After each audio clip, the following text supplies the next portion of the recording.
YouTube? It's your boy, Big Mikey Rose, back again, once again, with another video classic. Today, people, today. So, today is June 2nd. Yesterday was game one of the NBA Finals.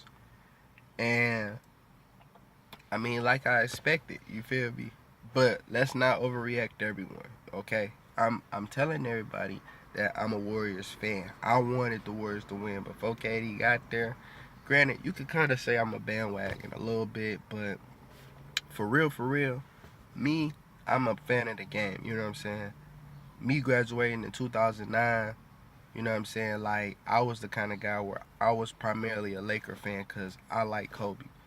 But before that, I really fell in love with the game in 2003 when our Pistons, I'm from Detroit, Michigan, the Detroit Pistons won. They beat the Lakers, you know what I'm saying? And that was the day that I truly became a fan of basketball. And, for those 6 straight years, truthfully, I always wanted the Pistons to win. When Chauncey, Rasheed, Tayshaun, Ben Wallace, Richard Hamilton, when they was on the squad, I wanted the Pistons to win. But with all that being said, I just feel like, you know what I'm saying, I should not be considered a bandwagon because, you know what I'm saying, it's like my team is Detroit. We got Andre Drummond, Reggie Jackson. I mean, we got some good young pieces. KCP, people talk about Stanley Johnson might develop into some more. And then we got draft picks.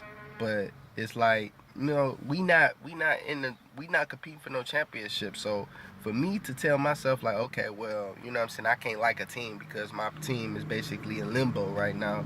That's unfair as a basketball fan. I don't think that should be, what my opinions is predicated on. Now, when I do look at these Golden State Warriors, I like the Warriors so much because truthfully they reflect to me, you know what I'm saying, the bad boy Pistons. Like, you know what I'm saying, when I look at Steph Curry, you know what I'm saying, I look at Klay Thompson, I look at, you know what I'm saying, Draymond Green, I look at Eagle Dolly even on the wings, and you know what I'm saying, I say all this to say, like, with Rasheed Wallace. Rasheed Wallace was my favorite player on our Pistons teams in the Bad Boys Volume 2 edition. And in the first edition, Bill Laimbeer was really my favorite player because they had the toughness and the mental fortitude to say, the hell with the best player on the other team. You know what I'm saying? We're going to go at him.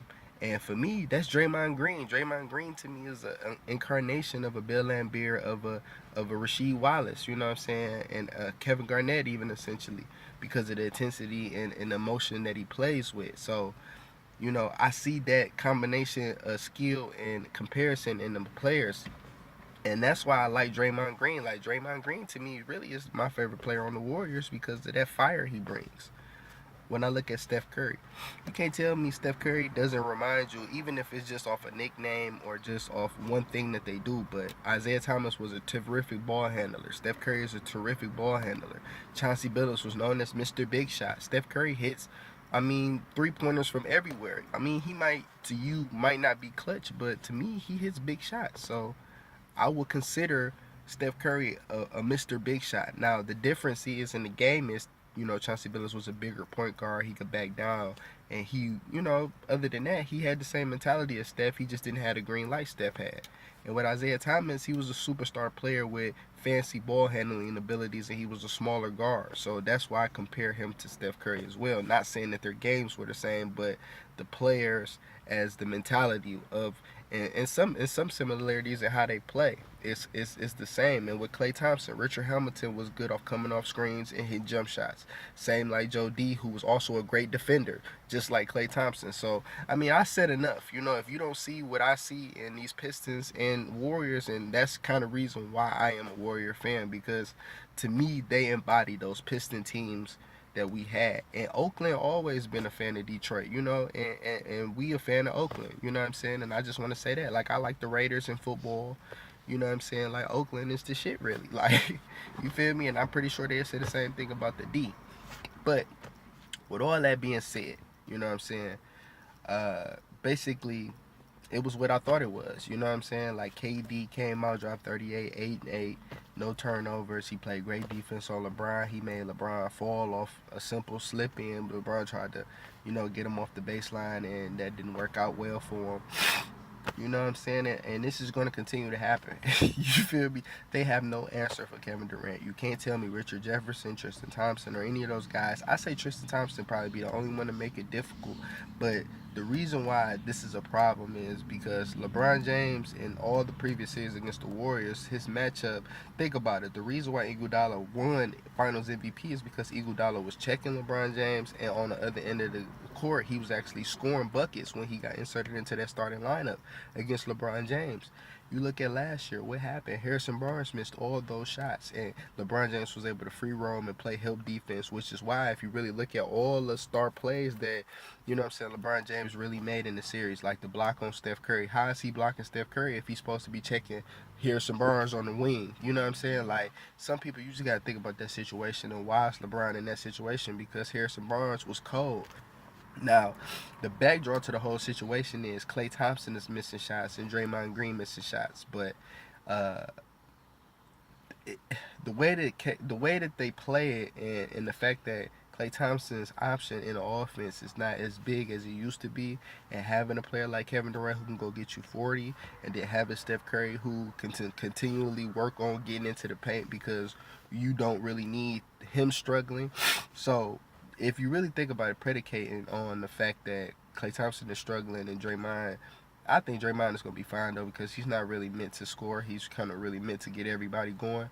I just think like if they just focus more on Draymond's, setting Klay up for jump shots and let Kevin Durant just be KD. KD, you just do exactly what the fuck you did today.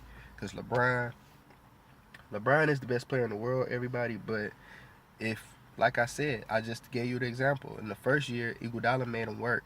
And second year, Harrison Barnes didn't. So it just allowed LeBron. You think mileage hasn't caught up to LeBron James, and he takes all his rest seriously. That's why he take the game so seriously. So he is tired, but in the standpoint of checking Kevin Durant, he can't do it. Like over a 7 game series, it's just gonna be more and more of a wear and tear. For Kevin Durant, it's easy to get buckets. It's not wearing Kevin Durant down to get buckets. But my thing is, Cavs fans, I just want to know who gonna stop him. You know what I'm saying? Tristan Thompson is your only viable option because J.R. Smith is just a spot up shooter. So even if J.R. Smith is checking Kevin Durant, who gonna check Steph? And then when y'all want to double KD, you got somebody open. So if you go double KD, you gonna have motherfucking Steph Curry open on the wing. You gonna have Klay Thompson open on the other wing. And if you wanna have a big coming double, then you got Draymond Green. And then if you think Draymond Green can't score necessarily, Draymond Green can always throw the lob to JaVale. You know what I'm saying? So I just think ball movement, player movement is what's going to win the series, and Kevin Durant is going to win Finals MVP. I'm just really making this video, and I'm not trying to go.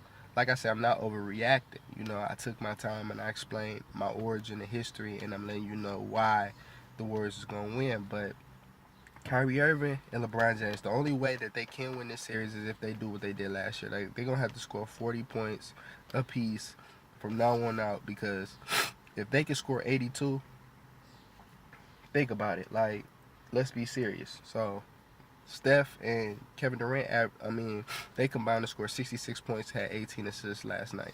So, Draymond and Klay also, I think they struggled. They shot 6 for 28 for 15 points. So, if you add that together, 66 plus 15, that's 81 points. So, Kyrie and LeBron can outscore, their whole big four with 82 points. So, if they can score 42 and 42 apiece, that's their best bet. They're going to have to do exactly what they did last year, and then even still, they just going to have to kind of hope that Klay Thompson and Draymond Green can't score more, or JaVale or nobody else can pitch into that, because you think about the bench and Kevin Love, they give you about 20 more points. So 102 points. 102 points is the Cavs max. If the Warriors can score more than 102 points, series over in 5. You know what I'm saying? But if they can keep the series low and make it kind of like bucket for bucket type of series, you know what I'm saying? I think the Cavs' magic number is 102. They need to score 102 points. If the Cavs can't score 102 points against these Warriors, it's over. Because if it's a grind down, slow down series, I understand what you're saying, but the execution of LeBron James is a pass first player. So you're going to depend on Kyrie Irving in every one of these situations, beating out KD, beating out Steph, beating out Klay, beating out Draymond.